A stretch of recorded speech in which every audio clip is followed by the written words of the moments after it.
काही तांत्रिक कारणामुळे त्याच्यात व्हिडिओमध्ये थोडा खंड पडलेला आहे. आपण प्रॉफिट टोटल कॉस्ट नंतर बघूया. इथं जागा पुरत नाही आहे तर लिहा इथे टोटल कॉस्ट किती दिली आहे? 10,50,000. 10,50,000 plus profit 20% on total cost. 20% on total cost. 20% on total cost. बघा 10,50,000चे 20% किती आहे? 10,50,000 गुणिला 20 भागिला 80 आणि टोटल कॉस्ट. सेलिंग प्राइस दिली की 12,60,000 काही दिलेलं आहे का? सेलिंग प्राइस नाही. Total cost 10,50,000. 10,50,000 गुणिला 20 profit 20% on total cost. Profit 20% on total cost. 10,50,000 गुणिला 20 भागिला 100. 2,10,000. 2,10,000 total 12,60,000. 12,60,000 हे राहणार तुमचा सेल्स. समजलं विद्यार्थी मित्रांनो? कॉस्ट शीट आपली तयार झालेली आहे. याच्यावरच आपल्याला टेंडर तयार करायचं आहे. म्हणून लिहा दुसऱ्या पेजेसवर लिहा. नवीन पेजेसवर टेंडर शीट. हे समजलं नसेल तर मला तुम्ही प्रश्न विचारा ग्रुपवर. कोणतं पॉईंट समजलेलं नाही किंवा कोणतं पॉईंट डाउटेबल आहे ते. दुसऱ्या पेजवर लिहा विद्यार्थ्यांना टेंडर शीट. आता टेंडर शीटचे पण आपल्याला काही युनिट्स दिलेले नाही आहेत, काही प्रोडक्शन दिलेलं नाही आहे, पण जे आपल्याला ऍडिशनल इन्फॉर्मेशन दिलेली आहे त्याच्यानुसार आपल्याला टेंडर शीट तयार करायची आहे. टेंडर शीट तयार करत असताना आपल्याला कॉस्ट शीटचे खूप मदत पडतो आहे. कॉस्ट शीटचा आधार घ्यावा लागतो आहे. लिहा दुसऱ्या पेजवर टेंडर शीट.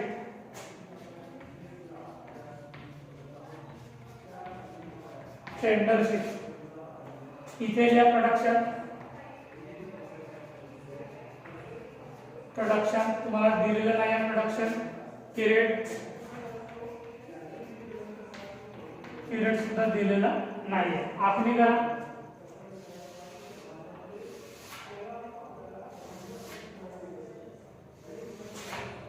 उदाहरण बघा काय दिलेलं आहे. एडिशनल इन्फॉर्मेशन मध्ये बघा मटेरियल दिलेलं आहे 16,000 म्हणून लिहा मटेरियल 16,000. मटेरियल नंतर काय दिलेलं आहे? वेजेस मजुरी. वेजेस किती दिलेला आहे? 10,000. 16,000 आणि 10,000 26,000. हे राहणार तुमचा प्राइम कॉस्ट. नंतर कोणता पॉईंट येतो आपला? Prime cost. नंतर फॅक्टरी ऑन कॉस्ट प्लस करा. Factory on cost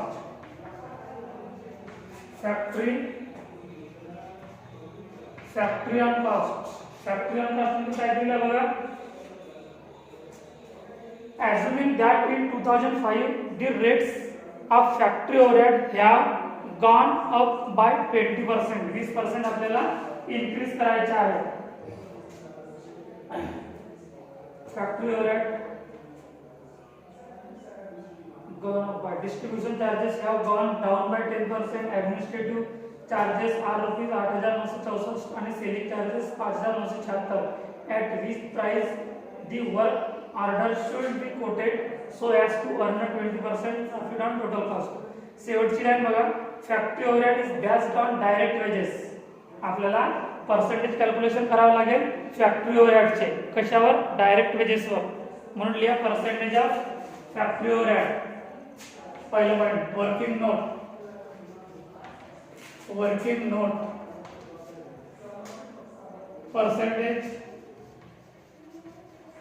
percentage on factory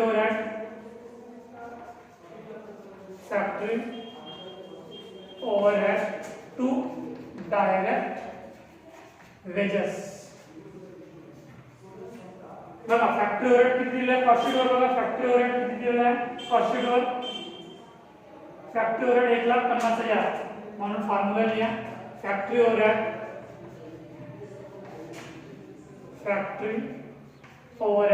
upon wedges into 100. Factory overhead दिलेला 1,50,000 बघा, 1,50,000. वेजेस किती दिलेला आहे बघा, 2,50,000 दिलेला आहे वेजेस. 2,50,000 गुणिला 100 किती निघेल, 1,50,000 भागिला 2,50,000 गुणिला 100 60%. 60% लिहा. 60% on direct wedges, 60% on direct wedges.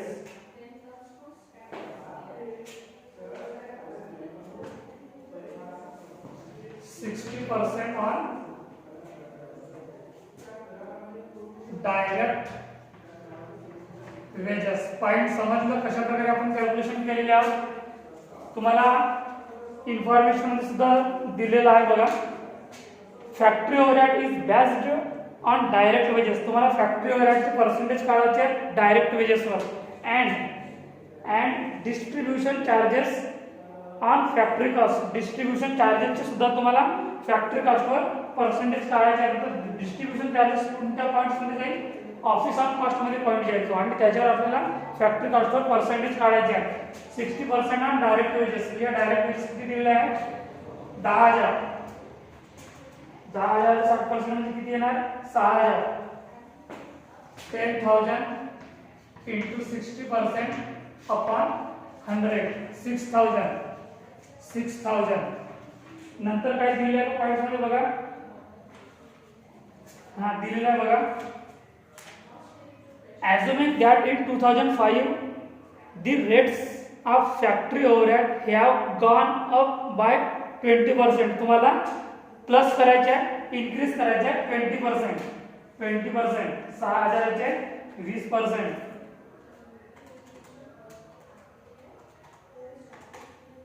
Increase gone up by additional increase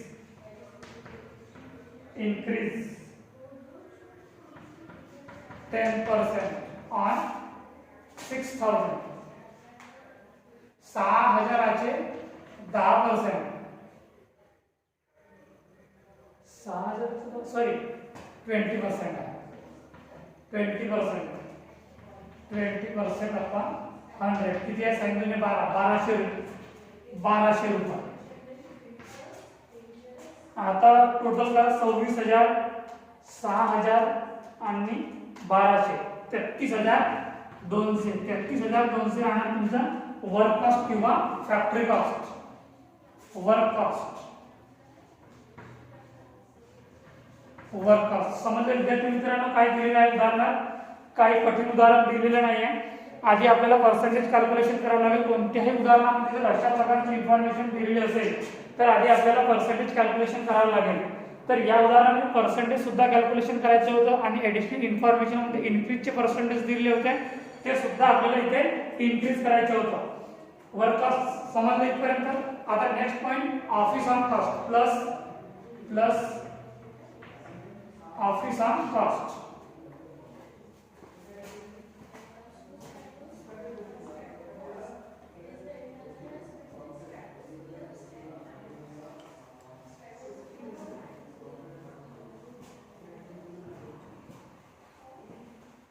office on cost बघा. ऑफिस ऑन कॉस्ट संबंधित काय दिलेलं आहे, शेवटची लाईन बघा उदाहरणाची. Factory overhead is based on direct wages. Percentage झालेल्यावर फॅक्टरी ओव्हरहेडचा. आता दिलेला आहे distribution charges on factory cost. याच्यावर सुद्धा पर्सेंटेज काढावा लागेल. म्हणून लिहा ऑफिस ऑन कॉस्टच्या खाली distribution charges. Distribution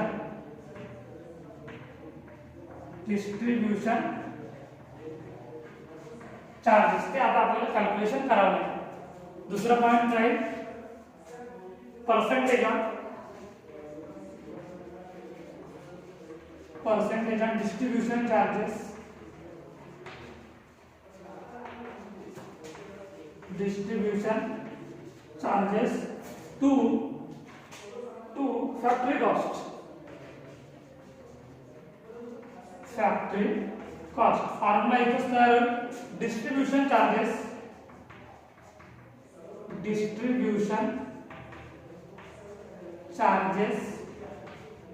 upon factory cost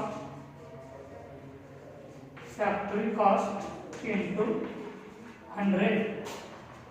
distribution charges बघा कुठे दिलेला आहे, कॉस्ट शीट वर बघा किती दिलेला आहे. डिस्ट्रीब्यूशन चार्जेस कॉस्ट शीट वर बघा 70,000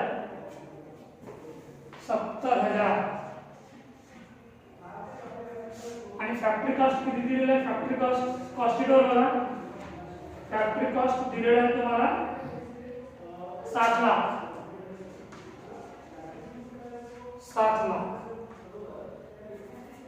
गुणिला 100 किती निघेल. 70,000 गुणिला 100 भागिला 7 लाख. 10% इथे लिहा. 10% हा वर्क कॉस्ट. 10% हा वर्क कॉस्ट किंवा फॅक्टरी कॉस्ट. 33,200 चे 10% किती निघतील बघा.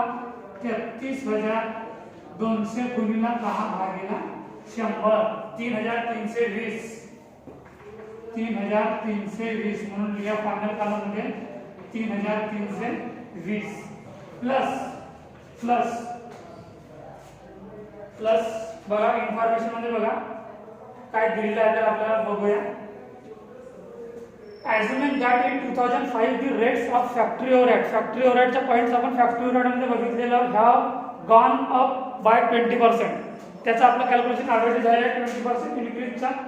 आता बघा distribution charges have gone down by 10%. आपल्याला इथून 10% कमी करायचे आहेत, डाऊन करायचे आहेत. म्हणून लिहा किती पर्सेंट आहे आपल्याला. डाऊन बाय 10% म्हणून प्लस येणार नाही तर मायनस येईल. डाऊन केलेलं आहे तर 3,320 चे 10% किती निघतील 332.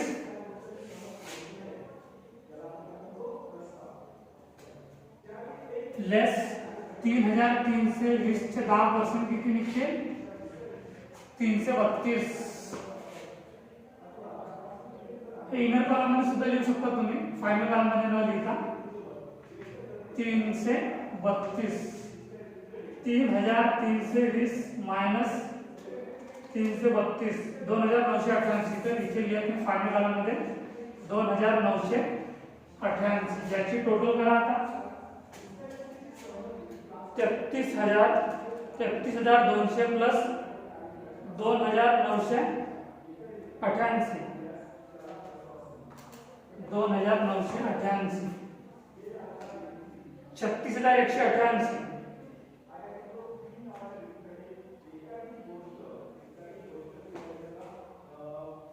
एक मिनिट कुठं तरी गडबडी झाली. वर्क कॉस्ट नंतर एक मिनिट काहीतरी आपलं सुटलेलं आहे बघा. काहीतरी आपलं सुटलेलं आहे ॲडिशनल इन्फॉर्मेशन मध्ये बघा. Assuming that in 2005 the rates of factory overhead have gone up by 20%. Factory ओव्हरहेडचा 20% आपण कॅल्क्युलेशन केलेलं 20%. Distribution charges have gone down by 10%. Down म्हटलेलं आहे म्हणजे आपल्याला कमी करायचे 10%. Comma administrative charges are ₹8,964. ही एंट्री आपली मिस झालेली आहे. तर तो ॲडमिनिस्ट्रेटिव्ह चार्जेस आपलं कुठे येईल ऑफिस कॉस्ट मध्ये येईल. तर इथे लिहा तुम्ही इथं एक सेकंड 33,200 हे राहणार तुमचं वर्क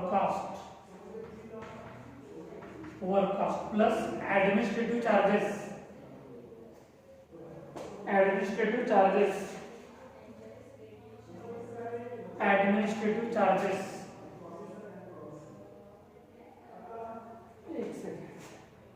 एक सेकंड वर्क कॉस्ट झालं. नंतर डिस्ट्रीब्यूशन चार्जेस सॉरी आपण 1 पॉईंट विसरलो आणि 2 पॉईंट अतिरिक्त लिहिलेले आहेत. 1 पॉईंट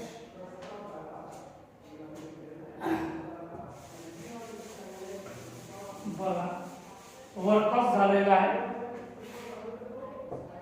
नंतर पॉईंट येईल आपला factory sorry office on cost.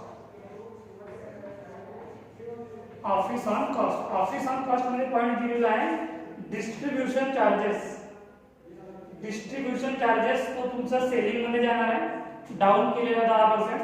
Administrative charges हा जे ऑफिस मध्ये आणि तो दिलेला administrative charges, administrative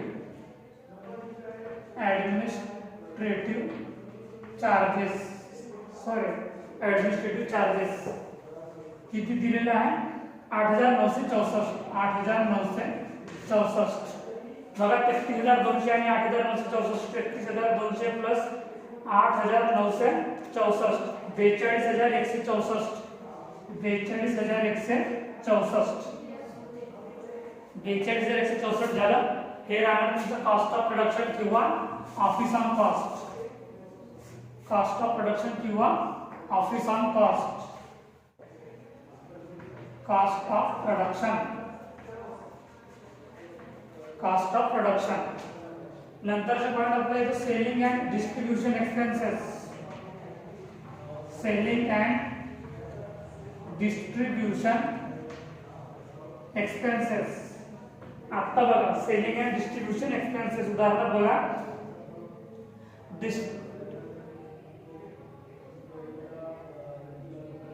distribution charges. Okay